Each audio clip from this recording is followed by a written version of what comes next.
पूर्वाचार्यक्रमेण सकल कर्मक्षार्थम भाव पूजा वंदना स्तव समेतम श्रीमत्सुत भक्ति कायोत्सर्गम करोमि।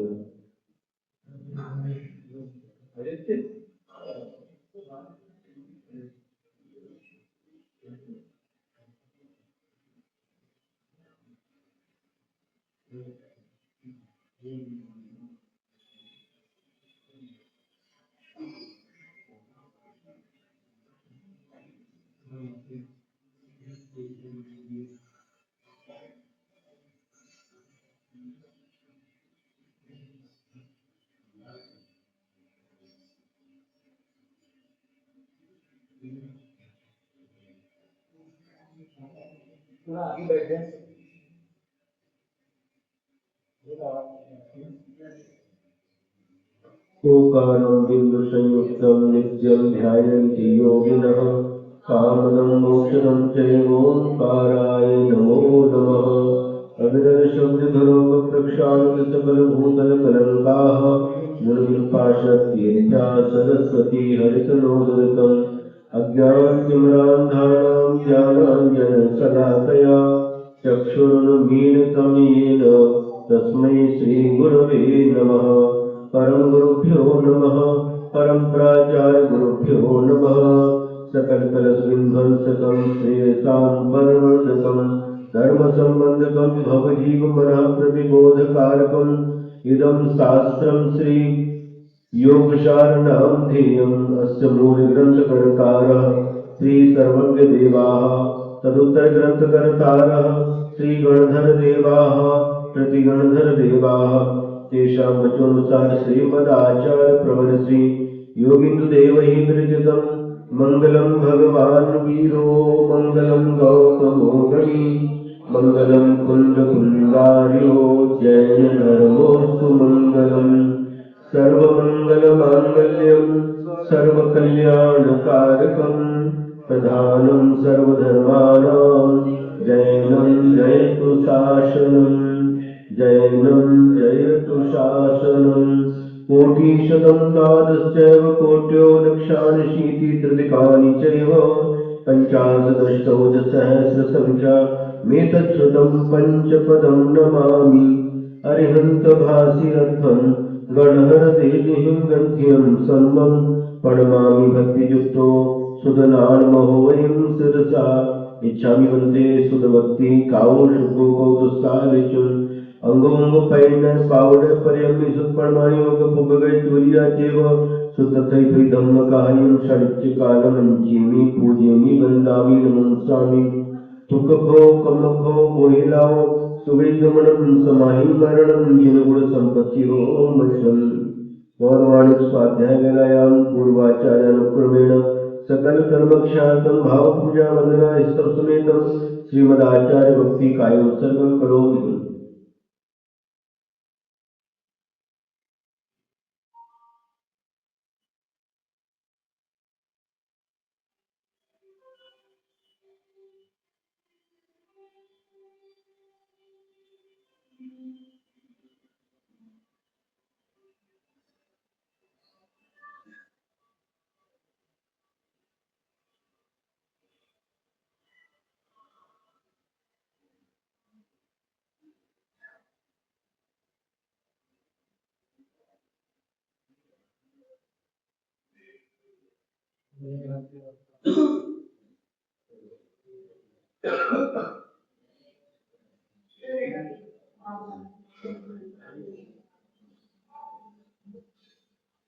श्रुत जलधि पारगेभ्यः स्वपरमत विभावना पटुमतेभ्यः सुचरित तपोनिधिभ्यो नमो गुरुभ्यो गुरुभ्यः।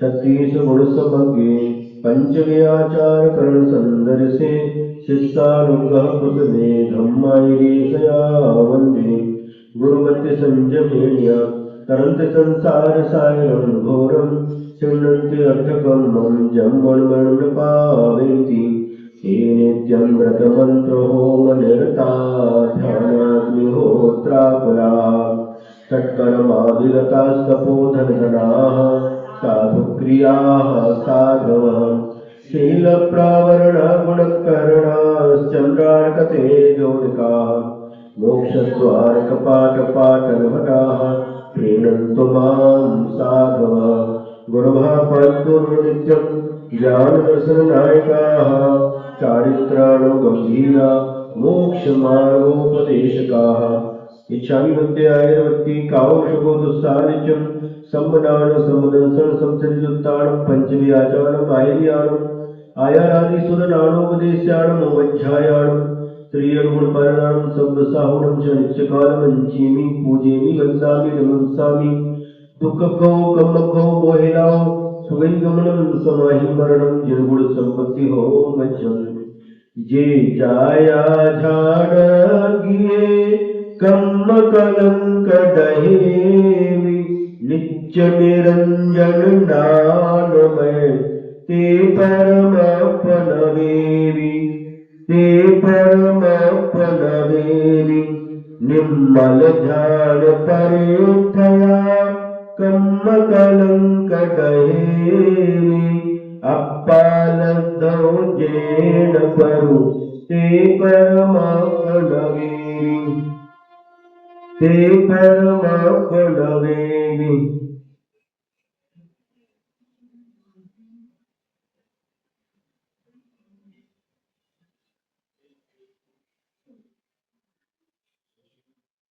शादी कितनी है? चिंचवड़ में आज योग सार ग्रंथ का जो स्वाध्याय चल रहा है, दोहा सूत्र नंबर 97।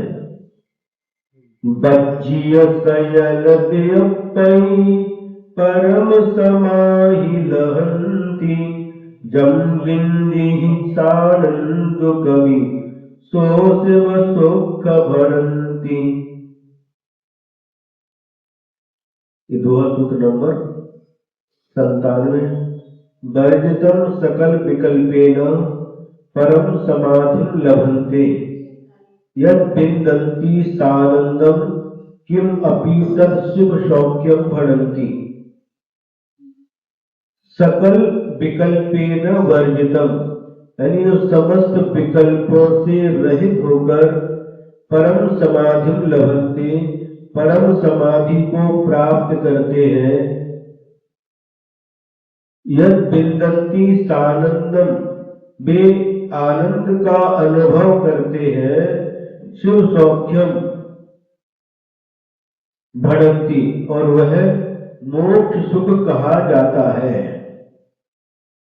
सुख दो प्रकार का होता है, एक इंद्रिय सुख, दूसरा अतीन्द्रिय सुख।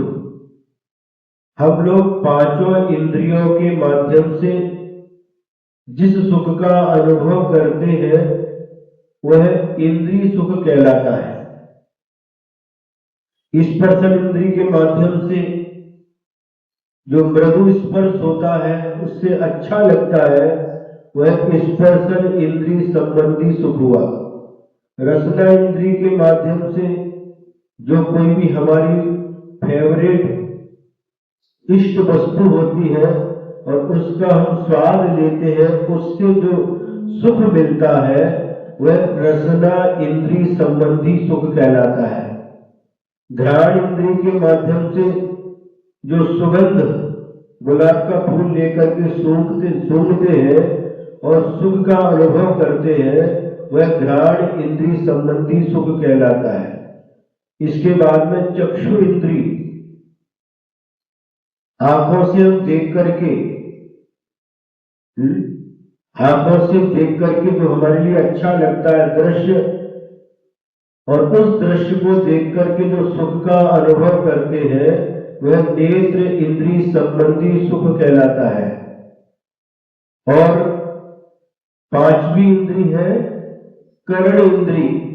तो कानों के माध्यम से जो गीत संगीत अथवा जो हमें अच्छा लगता है ऐसे वचनों को सुन करके जो हमें सुख का अनुभव होता है वह कर्ण इंद्रिय संबंधी सुख कहलाता है।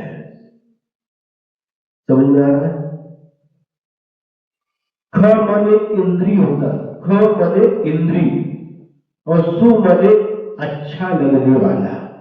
जो इंद्री को अच्छा लगे वह इंद्री सुख कहलाता है, और दो माने बुरा।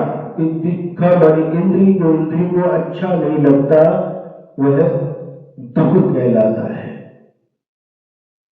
तो हम अनादिकाल से इन पांचों इंद्रियों के माध्यम से जिस सुख का अनुभव कर रहे हैं वह इंद्रिय सुख कहलाता है। और जो इंद्रिय से रहित, इंद्रिय से अतीत जो सुख होता है वह इंद्रियातीत, अतीन्द्रिय सुख कहलाता है।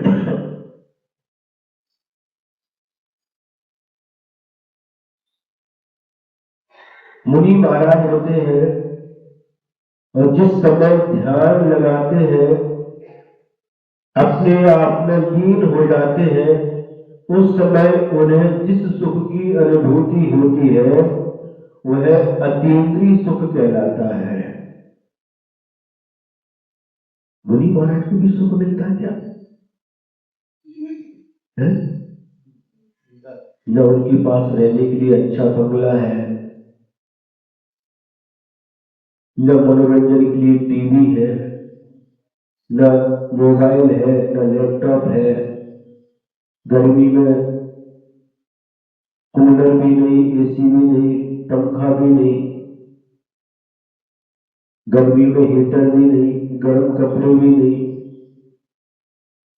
चलने के लिए न टू व्हीलर है न फोर व्हीलर है, पैदल चलना पड़ता और उसमें भी बिना चप्पल के चलना पड़ता है, कंकड़ पत्थर भी रहते हैं, रास्ता कभी अच्छा मिलता कभी खराब मिलता। क्या सुख है मुनि महाराज को? 24 घंटे में एक बार भोजन, क्यों?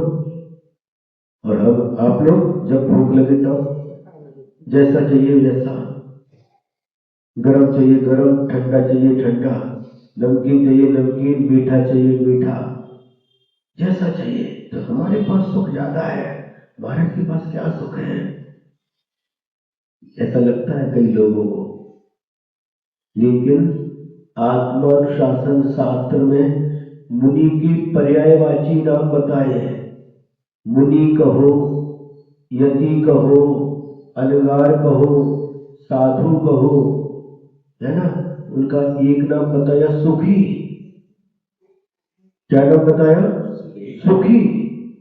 मुनि महाराज का पर्यायवाची नाम है सुखी। क्यों? आड़ में कौन बैठे? सामने तो उनका चेहरा लगना चाहिए है, कोई बात नहीं, चलता। तो इस सुखी, मुनि महाराज का नाम ही सुखी है।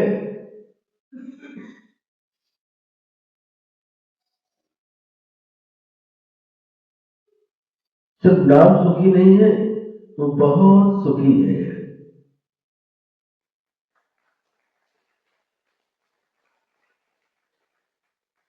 क्योंकि जो मुनि बनते हैं, रत्नत्रय धारण करते हैं, यह रत्नत्रय सुख का मार्ग है। कौन सा सुख? अतीन्द्रिय सुख। कौन सा सुख? आत्मिक सुख। कौन सा सुख? अलौकिक सुख।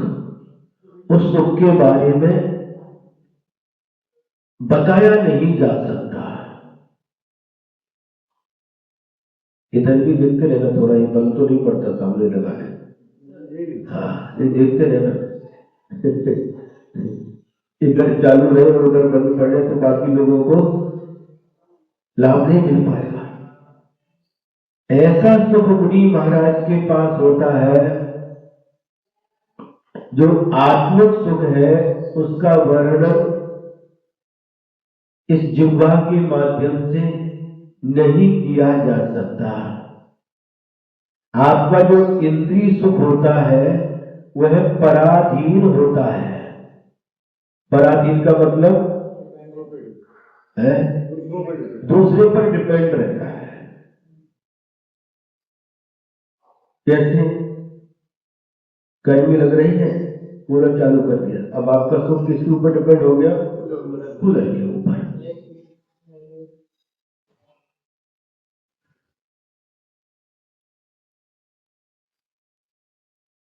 आपकी जो फेवरेट वस्तु है वो क्या है? किसी का कुछ भी हो सकता है, किसी का गुलाब जामुन हो सकता है, किसी का इडली हो सकता है, किसी का डोसा, कुछ भी हो सकता है। अब वह सुख भी उसके ऊपर आधारित है, पराधीन है और नष्ट होने वाला है। गर्मी लग रही, कूलर चालू करके हाँ सुख लग रहा है, अच्छा लग रहा है, और जैसे ही लाइट गोल हो गई, उसके साथ लाइट के साथ आपका सुख भी गोल हो जाता है? तो पराधीन है और वह दुख देने वाला, दुख बाद में दुखी मिलता है। जितने भी पंचेंद्रिय संबंधी सुख है वह पराधीन है, पर के आश्रित है। और जो आत्मिक सुख है वह स्वाधीन है, स्वाश्रित है। जहां कहीं भी आंख बंद करके बैठ गए, ध्यान में लीन हो गए, बस आनंद की समुद्र में डूब जाते हैं। वह मुनि महाराज, बाहर से तो लगता है कितना दुख है, गर्मी के समय जाकर के पहाड़ के ऊपर, तपे हुए पहाड़ के ऊपर ध्यान लगाते हैं। सर्दी के समय नदी के तट पर बैठ करके अथवा खड़े होकर के ध्यान लगाते हैं। और चातुर्मास में जब वर्षा काल आता है, पेड़ के नीचे खड़े होकर चातुर्मास पूर्ण कर लेते हैं। ऐसे घोर ताली की आवाज नहीं आती है।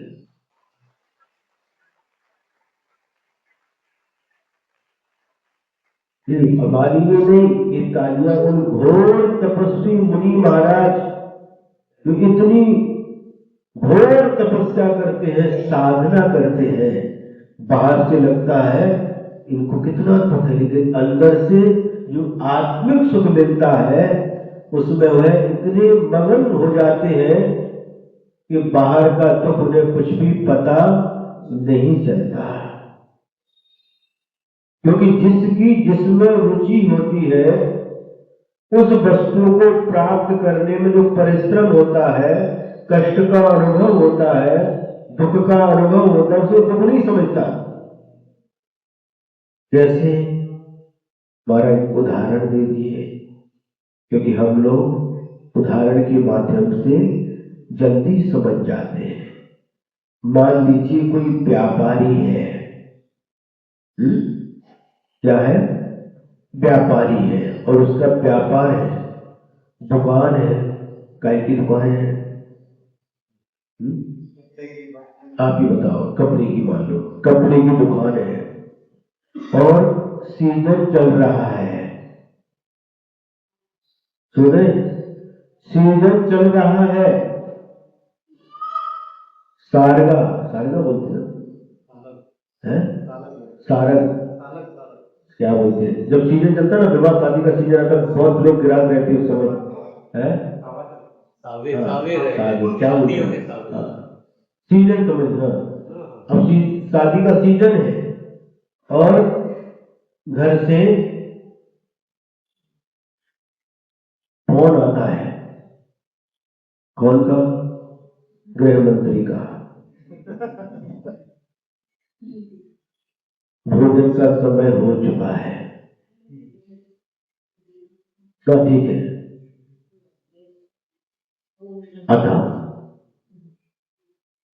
आधा घंटा हो गया, फिर दोबारा फोन आता है,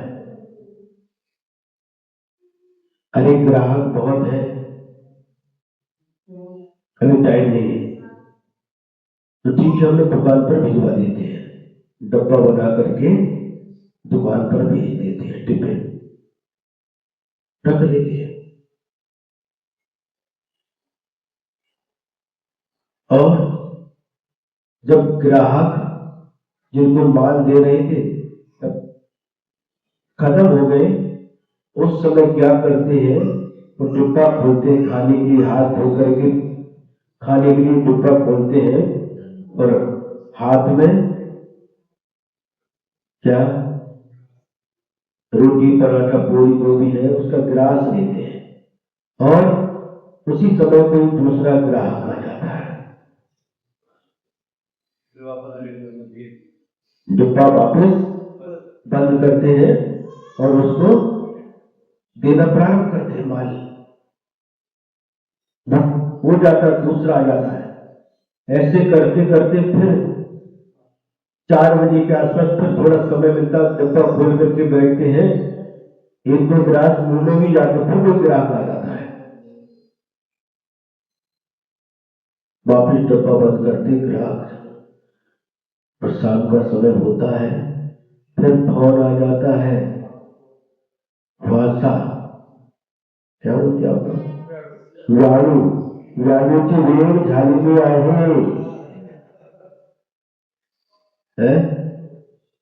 लाड़ूची वेळ झालेली आहे, शाम के भोजन को लाड़ू बोलते हैं, बुंदेलखंड में अंधों बोलते हैं,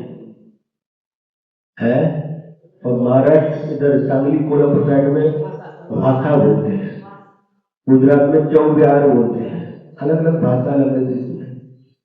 शाम के भोजन को जो सूर्यास्त के पहले होता है तो बोलते हैं क्या, लाडू का समय हो गया, अरे अभी सुबह का भोजन ही नहीं हुआ, क्या बोल रहे हो, हमने तो टिफिन भेज दिया, हाँ भेज दिया, लेकिन ग्राहक इतने है और दिन भर खड़े खड़े बैठने की फुर्सत नहीं, क्या उस समय भूख नहीं लगी, बताओ, भूख लगी है कि नहीं लगी है, पेट में चूहे कूद रहे हैं, और सुबह से शाम हो गई खड़े खड़े, और यहां चिंचोड़ के मंदिर में आए, बोले सुभद्रा भगवान के सामने उनसे कह दिया जाए भैया खड़े होकर के दो माला फिर लो, नमो पार्वती, पाँव धोते हैं, पैर में दर्द होता, अरे आधा घंटा खड़ा होने में पैर में दर्द होता है, और दुकान पर सुबह से शाम तक खड़े 8-8 10-10 घंटे खड़े, क्या उसमें दर्द नहीं हो रहा, दर्द तो हो रहा है, लेकिन रुचि किसमें है, पैसे में। उस समय खड़े हो रहे हैं, खड़े हुए हैं, पैरों में दर्द भी है, कमर में भी दर्द हो रहा है, भूख भी लगी है, लेकिन रुचि पैसा में होने के कारण से वह भूख का, खड़े रहने का कष्ट मालूम नहीं देता, समझ में आ रहा कि नहीं, बराबर है कि नहीं, बोलो तो हाँ। और जिस काम में रुचि होती है, अब रुचि है, इसमें रुचि है, सामायिक में खड़े हो गए या बैठ गए 1 घंटे तक, यदि रुचि नहीं है तो बार बार आसन बदलेंगे, ये नीचे का पैर ऊपर, ऊपर का पैर नीचे, बार बार घड़ी देखेंगे, कब रुचि है तो कब 1 घंटा पूरा हो जाता है पता नहीं चलता।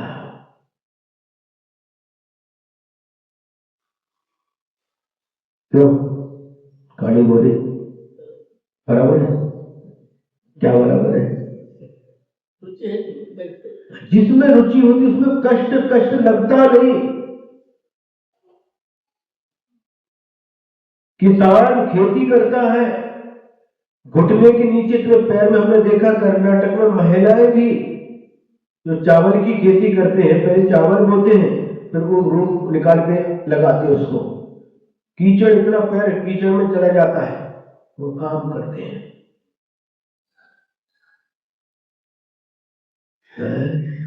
आपसे क्या करते हैं, जाते हैं बाजार में बासमती लेकर के आते हैं और बना करके आराम से खाते हैं, लेकिन उस बासमती चावल को तैयार करने में किसान को कितना कष्ट होता है वो आपको पता नहीं है, हमें भी पता नहीं, हमने सिर्फ देखा है।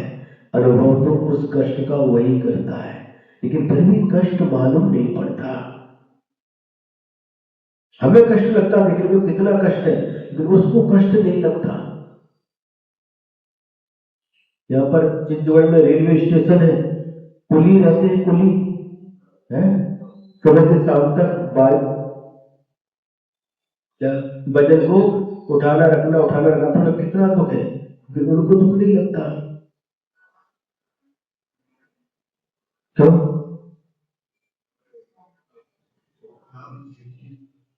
पैसा चाहिए, और पैसा उससे मिलता, ध्यान पैसे की तरफ है, उसमें दुख नहीं लगता।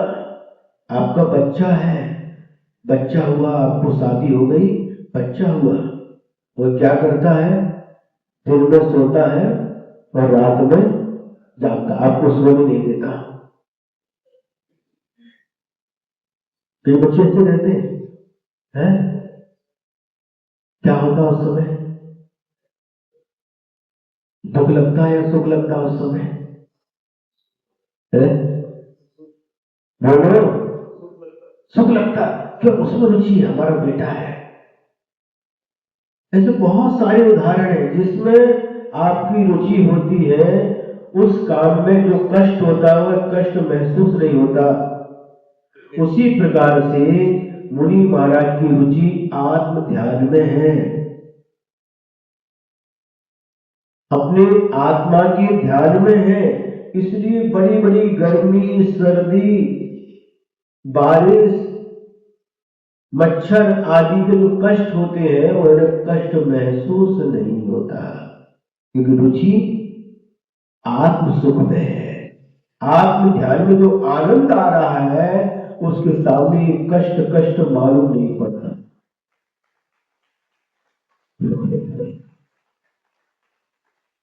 और इसी बलबूते पर बड़े बड़े घोर उपसर्ग सहन कर लेते हैं। चतुर्थ काल में कैसे घोर उपसर्ग सहन कर लेते हैं।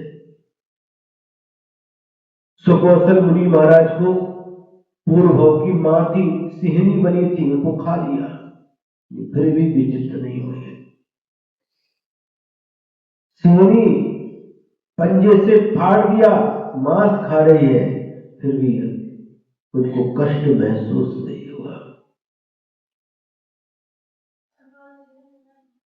महसूस भी हुआ, लेकिन आत्म ध्यान के बल पर 4 घातिया कर्मों का नाश करके अरिहंत बन गए और क्षण भर में अंतर्मुहूर्त में मोक्ष में चले गए, सिद्ध भगवान बन गए।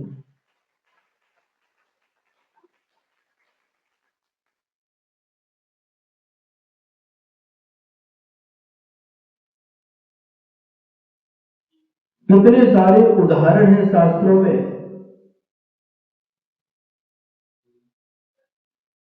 अकंपनाचार आदि 700 मुनि के ऊपर उपसर्ग हुआ, आत्म ध्यान में लीन है।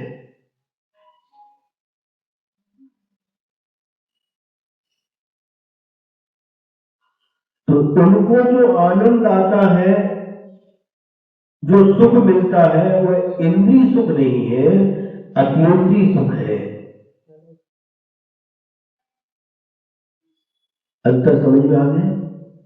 जो 5 इंद्रिय के माध्यम से हम जिस सुख का अनुभव करते हैं वह इंद्रिय सुख कहलाता है, लेकिन जो इंद्रियों के बिना ध्यान के माध्यम से जिस सुख का अनुभव करते हैं वह अतीन्द्रिय सुख कहलाता है, और उस सुख को आप अनुभव नहीं कर सकते। उस सुख के अनुभव करने के लिए मुनि बनना पड़ता है।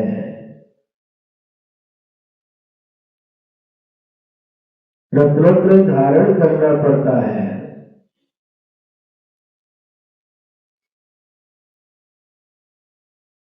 अपने गुरुदेव आचार्य श्री विद्यासागर जी महाराज 56 साल तक मुनि थे, 22 साल की उम्र में मुनि दीक्षा हुई थी, और दीक्षा के बाद कभी भी नमक नहीं लिया उन्होंने।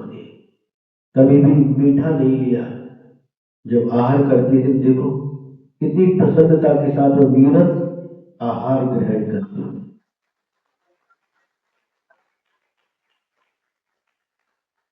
और हम लोगों के लिए एक दिन जरा भी नमक कम हो गया तो महाभारत चालू हो जाता घर में। नमक लेके बैठ जाएंगे महाराज। कम हो गया तो और ज्यादा हो गया तो भी। एक बार की बात है, आचार्य श्री के गुरु थे आचार्य श्री ज्ञान सागर महाराज जी, और आचार्य ज्ञान सागर महाराज जी के गुरु थे आचार्य श्री शिव सागर जी महाराज। उनका 1964 में पपौरा जी में चातुर्मास हुआ। टीकमगढ़ के पास एक पपौरा जी क्षेत्र है जहां लगभग 108 मंदिर बने हुए हैं, और वही क्षेत्र पर चौके रहते थे। तो पड़गाल के लिए सास ससुर और घर के लोग गए हैं और बहू अंदर है। तो जैसे ही देखा कि महाराज जी का पड़गाल हो गया, बहू ने देखा कौन से महाराज जी आए, श्रुत सागर महाराज जी आए। वो बॉम्बे के थे, श्रुत सागर महाराज जी आए। बाद में आचार्य कल्प श्रुत सागर जी कहलाते थे। ठीक है, अरे ये महाराज तो नमक लेते हैं, ने सामान निकाला और नमक मिला दिया। अब इसके बाद में थाली दिखाने के लिए कौन आ गई, सासू आ गई। सास ने थाली दिखाई, थाली दिखा दी, जो महाराज ने लिए, जो निकाला निकाल दिया, जो लिया, हमारे तो नमक लेते, उन्होंने भी।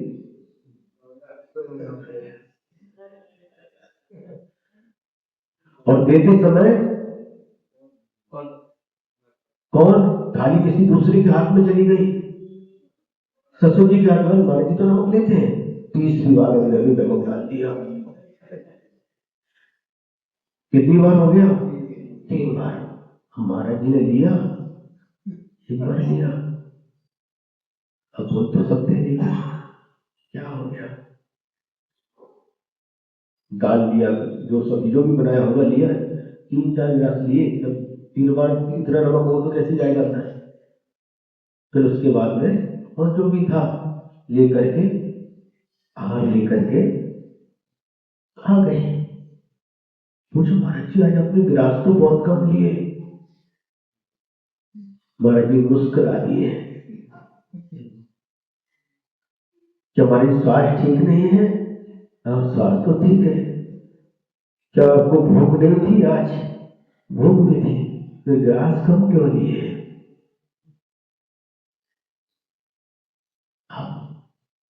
अब अपनी चौकी में जाओ और जो आहार दे रहे थे उसी थाली में आप भी थोड़ा थोड़ा सा खा करके देखो तो आपको समझ में आ जाएगा।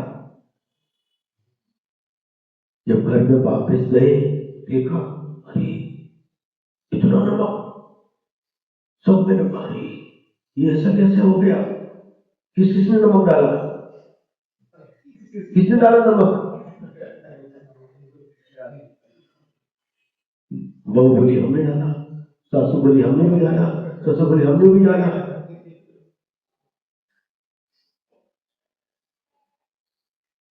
समझ में आ रहा है? लेकिन घर में जरा नमक ज्यादा हो जाए तो यही सिखाया है, बनाते भी नहीं आता। तो आप लोगों को अनुभव में ज्यादा बताने की बात नहीं है।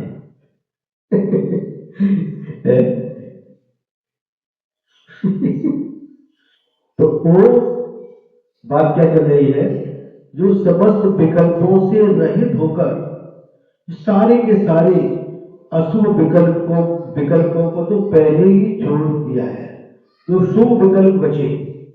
शुभ विकल्प क्या है? भगवान के दर्शन करना, तीर्थ यात्रा करना, गुरु महाराज की सेवा करना, दया वृत्ति करना, ये शुभ विकल्प कहलाते हैं। इन सब विकल्पों को भी छोड़ देते हैं। अशुभ तो पहले छूट गए, ये शुभ विकल्प भी छोड़ देते हैं और फिर ये सभी प्रकार के विकल्पों से रहित होकर जो परम समाधि को प्राप्त करते हैं। परम समाधि, समाधि का मतलब आप लोग समझते हैं, जब आखिरी में मरण होता है उसका नाम समाधि से होते हैं। ऐसा नहीं, परम समाधि परम ध्यान, परम ध्यान में लीन हो जाते हैं, वे आनंद का अनुभव करते हैं।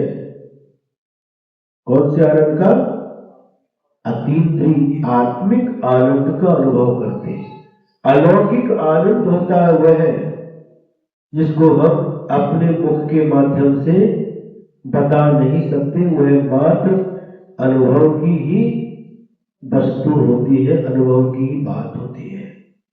आगे दोहा सूत्र नंबर 98, जो पिंडत्व पयत्व बहु रूपत्व विजगत्व रूपातीत गुणे ही लहु जिन पर हो ही पवित्र।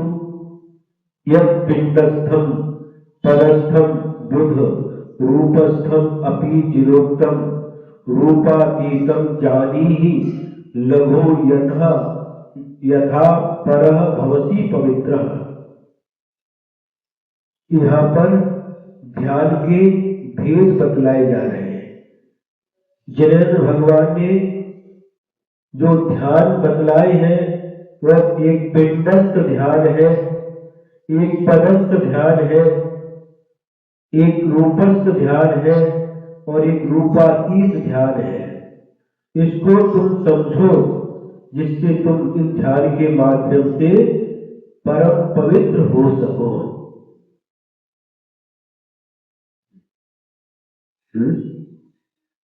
अभी हम कैसे हैं? महाराज पवित्र हैं, स्नान करके आए हैं, स्नान करके आए हैं, शरीर को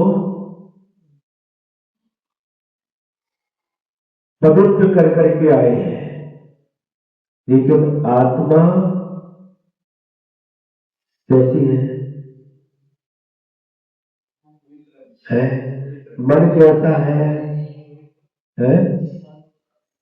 बोलो।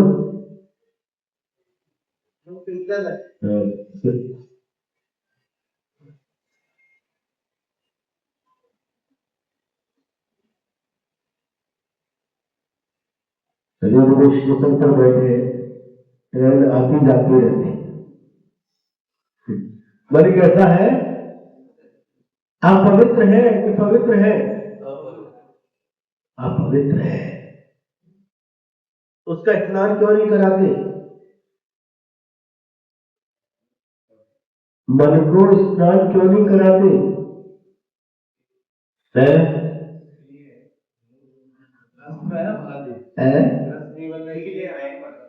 इसलिए आए हैं। मन का स्नान पानी के माध्यम से नहीं होता। मन का स्नान कैसे होता है? स्नान करने से पाप नहीं धुलते, ध्यान करने से। किसका ध्यान है?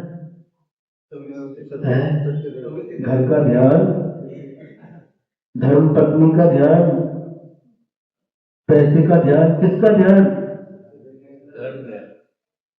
ध्यान किसी का भी हो सकता है।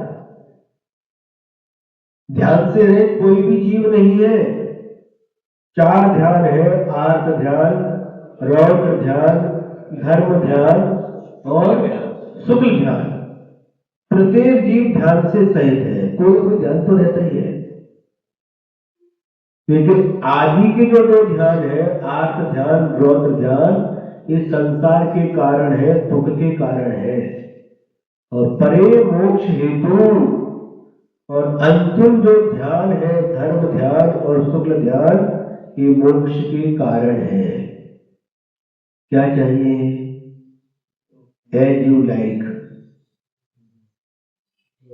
है, संसार चाहिए, और अनादिकाल से संसार में है।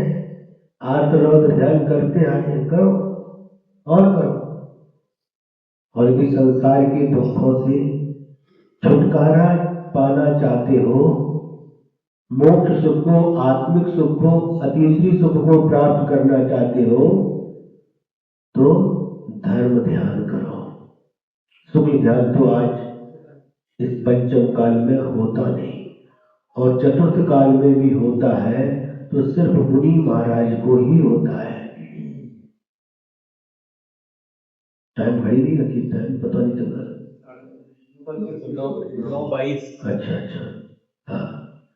तो ये बात को अच्छी तरह से समझ लो। शरीर का स्नान करने से मन कभी भी पवित्र नहीं होता।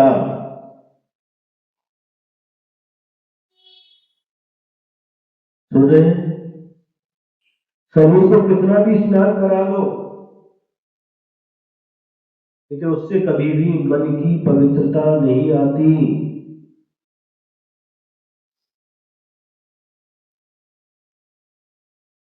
जैसे कड़वी तुम्बी है, कड़वी तुम्बी समझते हैं? हाँ, कड़ू भोपड़ा, कड़वी तुम्बी है। हजारों बार उसको स्नान करा दो गंगा नदी में जाकर के, फिर भी उसका कड़वापन नहीं जाता। उसी प्रकार से इस शरीर को हजारों बार नहला दो, लेकिन फिर भी उसके माध्यम से मन की जो कलुषता है वह धुलती नहीं है। शरीर का जो पसीना है गंदगी धुल जाता है, लेकिन मन की गंदगी स्नान के माध्यम से दूर नहीं होती। मन गंदा कैसे होता है महाराज? उसमें भी मिट्टी धूल चिपक जाती है क्या? तो जो हमारे दुर्भाव होते हैं उसके माध्यम से हमारा मन गंदा होता है। दुर्भाव का मतलब क्या है? बैर भाव, ईर्ष्या भाव, शत्रुता का भाव है, अहंकार का भाव,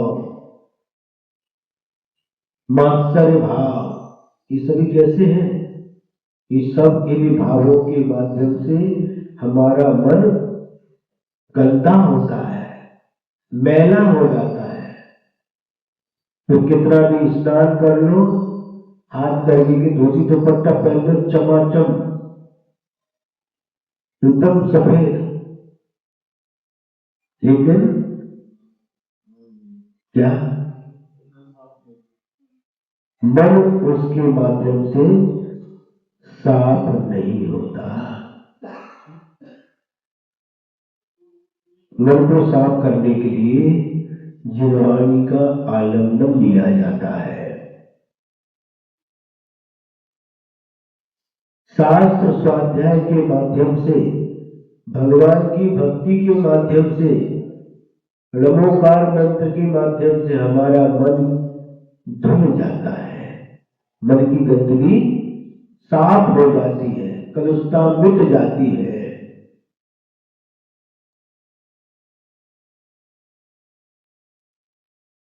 अब भजन भी बोलते हैं, मेरे मन मंदिर में आए पधारो महावीर भगवान। बोलते कि नहीं? तो मन रूपी मंदिर में भगवान को बुलाना चाहते हो, लेकिन मन यदि आपका गंदा है, कसायों से भरा हुआ है, दुर्भावों से भरा हुआ है, तो भगवान ऐसे गंदी जगह आएंगे क्या? ऐसे गंदे मन में क्या भगवान कभी प्रवेश कर सकते हैं? नहीं कर सकते। यदि भगवान को अपने मंदिर में, मन मंदिर में बुलाना है तो हमें अपने मन की स्वच्छता करना पड़ेगा। मन में जो कसाय है, ईर्ष्या, बैर भाव आदि दुर्भाव है, उन दुर्भावों से अपने आप को बचाना पड़ेगा। तभी हमारा मन स्वच्छ होगा, पवित्र होगा। ऐसे पवित्र मन में ही भगवान आ सकते हैं। महाराज जी आ गए, तो सागर महाराज जी आज इतना ही है, ठीक है। हाँ। ये चार ध्यान जैन भगवान ने कहे हैं, पिंडस्थ ध्यान, पदस्थ ध्यान, रूपस्थ ध्यान और रूपातीत ध्यान। इनको समझो और इन्हीं ध्यान के माध्यम से यह आत्मा पवित्र हो सकती है। यदर्थमात्रा पदवाक्यहीनं मया प्रमादाद्यपि किञ्चिदोक्तम् तन्मे क्षमित्वा विदधातु देवी सरस्वती केवलबोधिलब्धिं बोधि समाधि परिणाम शुद्धि स्वात्मोपलब्धि शिव सौख्य सिद्धि चिंतामणि चिंतितवस्तुदाने त्वां वन्द्यमानस्य ममास्तु देवी त्वां वन्द्यमानस्य ममास्तु देवी। द्वादशांग गिरवाणी माता की परम उपकारी परम पूज्य आचार्य गुरुवर श्री विद्या सागर जी महाराज की।